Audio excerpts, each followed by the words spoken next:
If Tommy knew he was getting pure fentanyl, he would have never bought it. Because I don't think he wanted to die.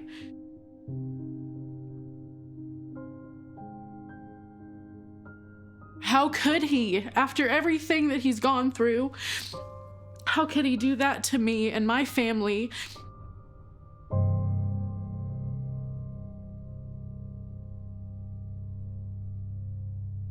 I'm here to tell the story of my family and my upbringing.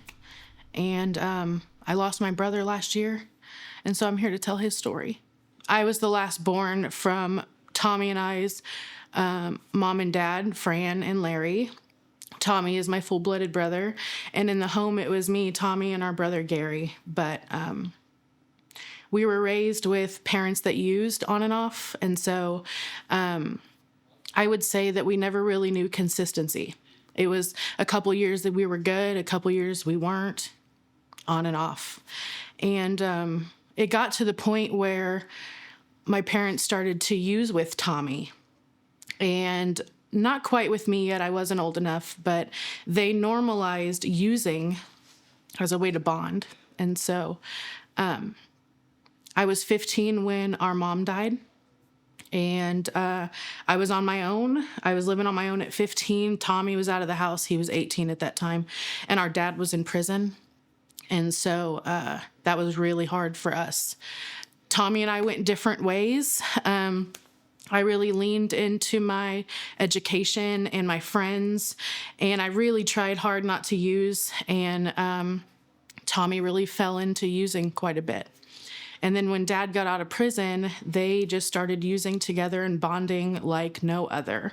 They were best friends. And so from that point, this was about 2010 to 2020, Tommy was in and out of hospitals and prison and jail because of his use. Overdosing multiple times, I had to witness him being brought back to life. The more that I tried to get close with Tommy, the more we separated. And so now that's not to say that I didn't use too. There were a couple years in my 20s that I, along with our dad and Tommy, used together. We used heroin and meth and anything we could get our hands on.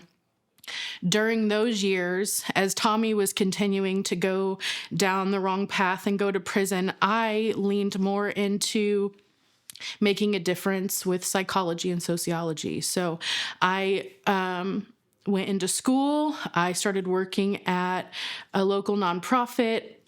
And so Tommy and I kind of separated a little bit. And every time he would call me to show up, I would show up.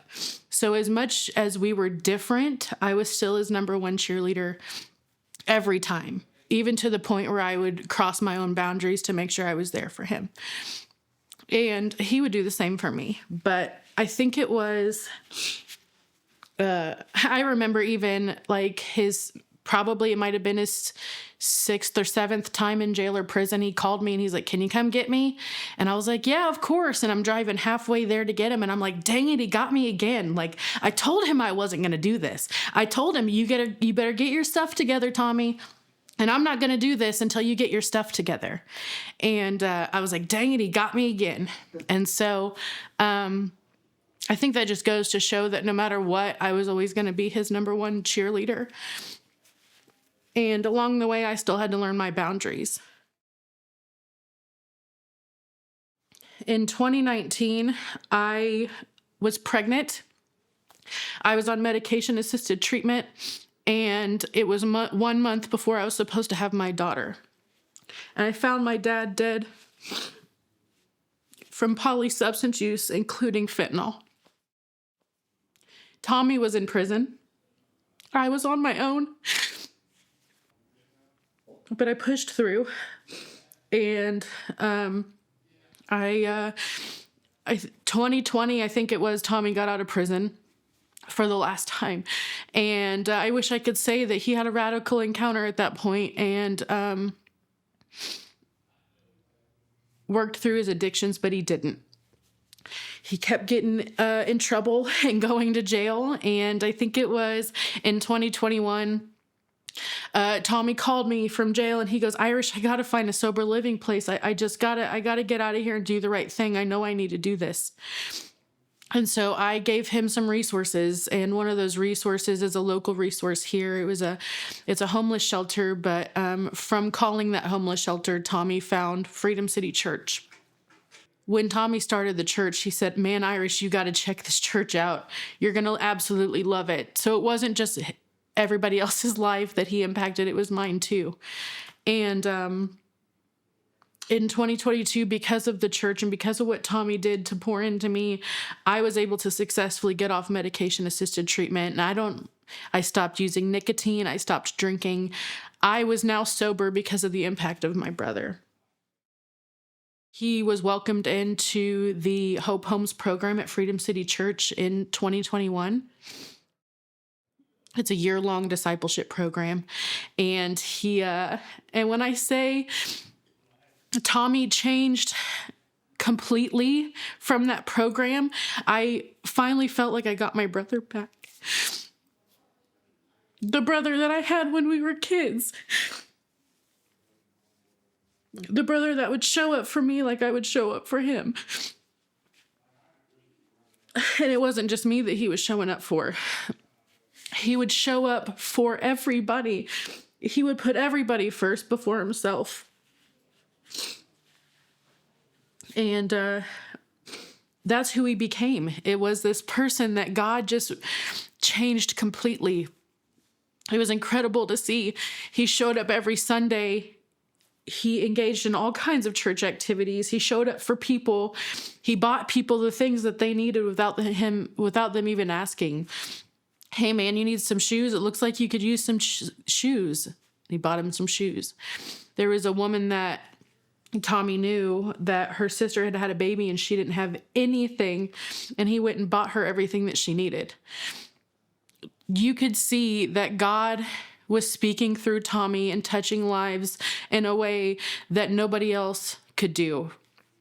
He paid for multiple people to come into the program at Freedom City Church, and he was an example that everybody wanted to be like.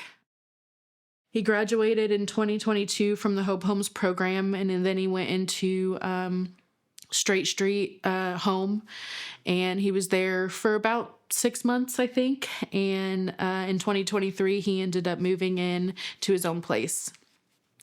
It was, fast forward a little bit, it was November 11th, 2023. My brother calls me and he goes, hey, where are you at? I need your boyfriend, my boyfriend at the time. I need his help with something.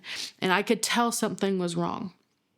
And I said, we're over here at Brahms, like, come over here. And he shows up and he's high. And my heart drops. And because everything that I had changed at that moment.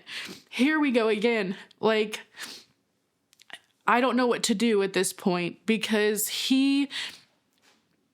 I have to be there for him, but I also have to be there for my family. And my daughter can't see this. She can't be around this. And I have to finally, for once in my life, put a boundary in place with my brother. I had only done that one other time before he went into the Hope Homes program, and boy, was that hard.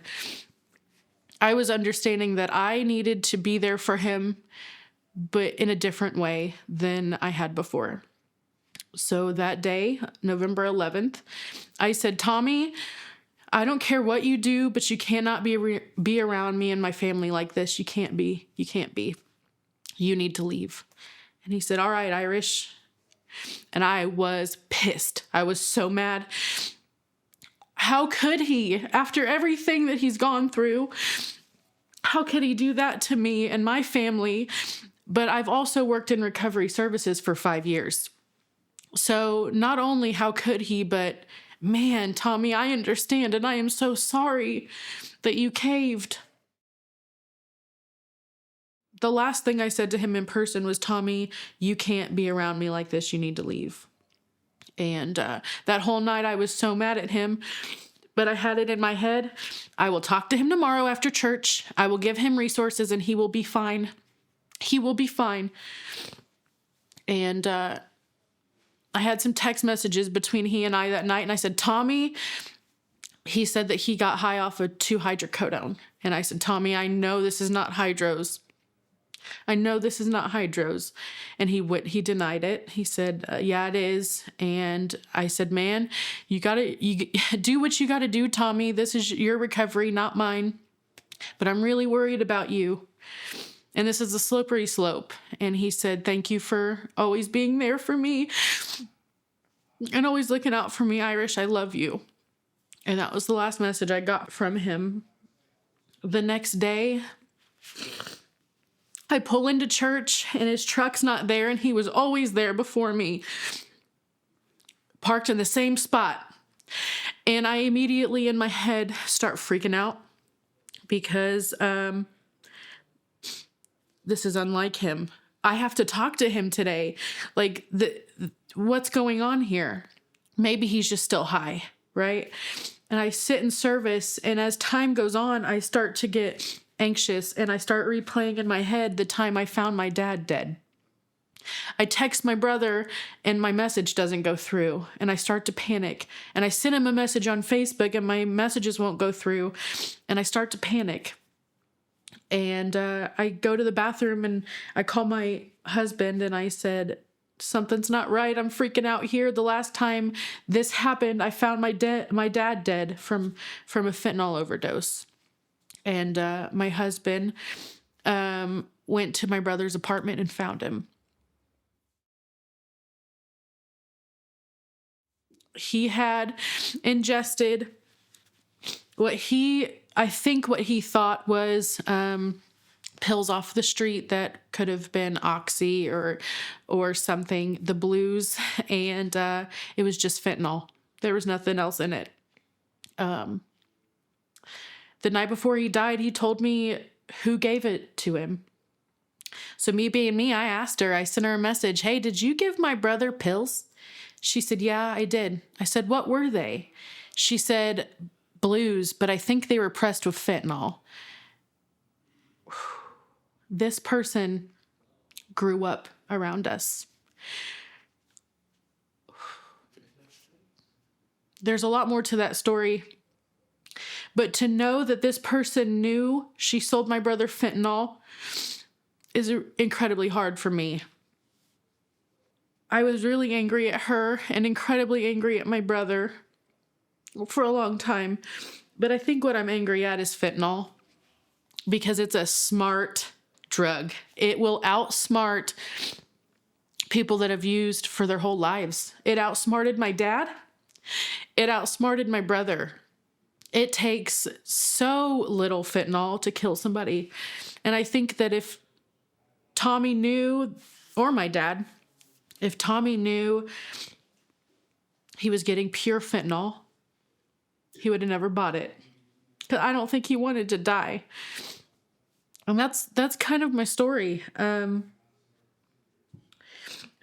is taking the lives of people that you love, people that you didn't know are struggling, people that just want to get high and don't even know that it's mixed in with their substances. So I'm here to advocate for medication-assisted treatment, resources. When you have an addiction, telling somebody that you're struggling, because it takes one time with the littlest amount of fentanyl to die.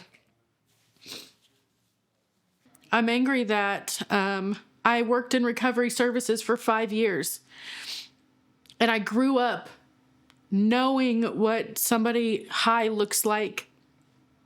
I'm angry that with my experiences and my skill, I couldn't help him. Because fentanyl is that serious. It's not just, I'm getting high tonight and I'll be around tomorrow to talk about it.